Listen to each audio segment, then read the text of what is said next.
Hey everyone, thank you so much for joining me today. And I just had a few quick thoughts I thought I'd share. And I am here at home with the kids in the background. I usually try to wait until they're going out to the park or something like that. But they're here, and I've tried to do this video a couple times already and just had some technical issues. So I'm going to plow through and see if I can get it done here. We'll do our best. But you may hear some kids in the background making some noises, playing and so forth. But the message on my heart today was about the phrase, seize the day, carpe diem. Something that we've all heard. There's some songs about it as well. I even remember one is a Christian song about it. But that idea of seizing the day is just so big on my heart these days, and I wanted to share a few quick thoughts on it with you, both sharing my story of what's going on in my life, but also to encourage you in some ways with your life and what your journey's options and choices may be, either now or down the line. But seizing the day to me is so critical because, of course, our time is short, and we have to really make the best decisions to prioritize what our lives are going to be all about. And in terms of making sure that we leave this planet, as we say, better than we found it, making an impact for good, and trying to expose as many false things and try to help people get into an understanding of the true things as much as possible and to heal and so forth. But in that mix, there are some big decisions, such as our hobbies, how we spend our time, all that kind of stuff, and especially our careers. And as you know, I've been focused on YouTube now for a few months. Did lose my job to do a layoff back in March, April timeframe. And from that point on, I took the YouTube channel, which I've been treating in a sense as a full-time job, even though I was working full-time for a large telecom. I was kind of treating it as a second full-time job, but there were times when it just wasn't possible, so it was effectively a part-time job and / hobby. Mentally, I've always thought of it as a full-time job, but it switched gears once I was working full-time from home on only YouTube. By the way, you can see the chaotic home office. You can probably see a little bit of the rope above my head where the green screen hangs and so forth. But I'm hoping at some point, you can see why I wouldn't probably really use this as a backdrop, why I have a green screen. But at some point, I would love to have a really high-end professional office so that I can just drop the green screen for the most part and just have an actual nice background. Anyway, I digress. Seizing the day to me has become very real and intense. And I want to use this next phrase, but I mean it in a very positive sense, even though it's usually kind of negative. I am more than burning out, way beyond burnout on multiple levels. I'm working easily 80 to 90 hours a week, some weeks definitely more. I am working early in the morning, sometimes starting at 6 and 7 a.m., working till dinner time, helping the kids get ready for bed, and then working in the evenings. I go to sleep for a little bit, and then I often wake up from like 1 to 3 in the morning, do some work, and go back to sleep for a little bit, and do it all again. That's been my journey and my schedule for months. There's obviously been it's punctuated at times with different things that have to be done, and certainly a few times, where I'm trying to focus on the family.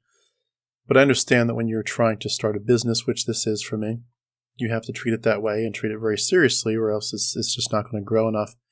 And it's a season. There's seasons where you work like a dog and then you take a break. Right now, this is the work like a dog phase, and I get that, and there's really good reasons for it. I've also had a lot of people step up to the plate, and some of them way more than others, and thank you all supporting me. And I want to do them right, do them proud by saying, I will match your amazing faith in me with an actual great product across the board that really makes a difference for the community and for you, hopefully personally, as the end viewer. But I want to take that vote of confidence that they've given me, and so many of you have, and say, I'm not going to disappoint. I'm going to give you my best. But having said that, I'm definitely burnt out in a good sense. I don't know, it's kind of funny to say it that way, but nobody wants to be burnt out for long, and I don't expect this season to last this long. But until I can make ends meet, I think it's the appropriate way to see it. But I mean it in the seize the day sense of you and I both have talents, gifts, skills, abilities, and we can't always use them in various seasons of life. We can't always use them exactly the way we would like to. We have different jobs we have to do that aren't necessarily going to make huge waves of impact and aren't going to necessarily use the things that just make us feel alive and our passions. And I've done those. I've worked for a mutual fund company, just doing some proofreading, as well as other creative work, as well as data entry kind of stuff. Great company, but just it's not like it's going to be ever fulfilling to me. What I was doing there. Worked for a brokerage firm as a stockbroker, and then in their fraud department. Worked for a telecom in their fraud department, and then more in their creative department. I've been a custom cabinet maker. I've done other things. I've waited on tables, going way back. There's a whole bunch of things that I have done and that I certainly could continue to do. But, you do have to ask yourself at some point, is there any way that I can take my gifts and talents and skills and abilities and interests and passions and turn them into a career, or at least a hobby that really helps people? And obviously I'm looking at this as a career, but I just want to, increase it to hobby for anyone that maybe that's not in the cards for you, at least not anytime soon. But, you and I both know that our lives are filled with days that it just feels so menial, so mundane. Like, what am I doing? How am I really helping people? Looking for the people that are wounded, hurting, alone, empty, and making a difference, picking them up and helping them on their journey. We're all looking for those people. We're all looking to be the helpers. We're all looking to be the encouragers. We're all looking to be the people that say, I'm sorry for the pain you're going through. I've been through some of those things. I can understand some of them I can't. Either way, I care. I care a lot, and I want to be there for you. I want to help you get back on your feet. And in some ways, you as my supporters, helping me get through and make sure I can make ends meet through YouTube. You're that for me. You're saying, Tim, we understand. We're picking you up. And this platform is in many ways the same thing in reverse. I'm trying to help other people. But, we at some point get frustrated at our inability to always do that because certain jobs just don't let us really flourish. And there's a season for it. Again, I've certainly more than paid some of my dues for that. But I really want to encourage you, as I've been doing this myself and encouraging myself, to try your best to truly seize the day, to say, what can I do to take my talents? What can you do to take your talents? And say, I might not be able to turn this into a career yet, but I can do different things that take the ugly situation that I've faced here or there and make it beautiful. I can take the discouraged people and encourage them. I can be an encourager. I can be a helper. I can make a huge difference in people's lives, even if you start on small levels. And for some people, it's amazing when you start on small levels how it increases. I've been watching a lot of people's stories on YouTube over the last year or two of how they became successful. And a lot of people started very small. They did not expect anything big to happen. Some of them didn't even have a computer. They just did it all on a cell phone. And something blew up. And all of a sudden, they've got 100,000 subscribers doing YouTube off of a cell phone. Who'd have thought? But, starting out small is so critical. Small steps, they do add up. And I do want to encourage you, those of you who are interested in, pursuing this kind of mindset, start somewhere, do what you can. It will eventually roll into something bigger. People will notice you're trying. Make those connections, of course, so that you can increase your platform, whatever that looks like. But just to do something, be a helper, and you really will find that it's, even if it's not your full-time job, it really encourages your own heart, like your heart and your mind. Just think, I am turning the best parts of me into something that really goes out into the community. And when you don't have that, you feel it. And when you don't have the other parts of your life being fulfilled, such as, romance or intimacy, if those parts aren't able to be fulfilled at all, and you don't have the other parts of like you taking your creativity and your joy and your willingness to encourage and help and your knowledge and spread that thin and spread that out to other people, to help people, then you just really feel like, what am I living for? But even when the hard parts come, like, your relationships aren't always what you want it to be. Other aspirations aren't always what you want it to be. Still, if you can take at least these small arenas and say, I'm going to take my creativity and my talents and I'm going to turn it into something beautiful. Write some poetry, write some songs, do something. And I think my channel, I've got, of course, the one main channel, the Harmonic Atheist, but I've also got some other channels, such as this one, but many others coming. Several of them are visible right now.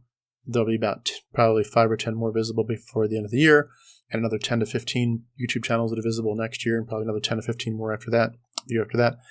So you're going to see a lot of ideas come from just my scope of sphere of influence.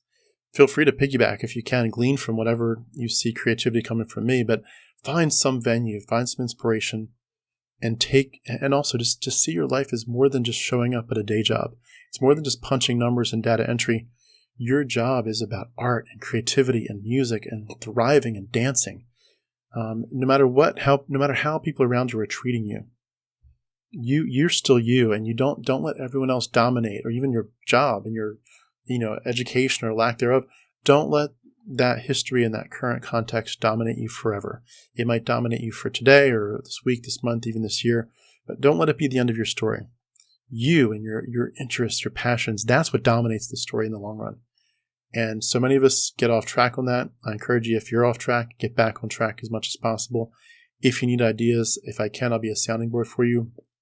But we really have in front of us a culture and a community that is just desperate. They're just like they're starving, and they're so thirsty for good stuff. And they maybe, especially the deconverted community, they've been feasting on what they thought was a beautiful smorgasbord of Christianity, and then they realize it's not a smorgasbord at all. It's actually, they've been eating cardboard this whole time, and they're suddenly like, I'm so hungry for real food and real good things in life, and real beauty.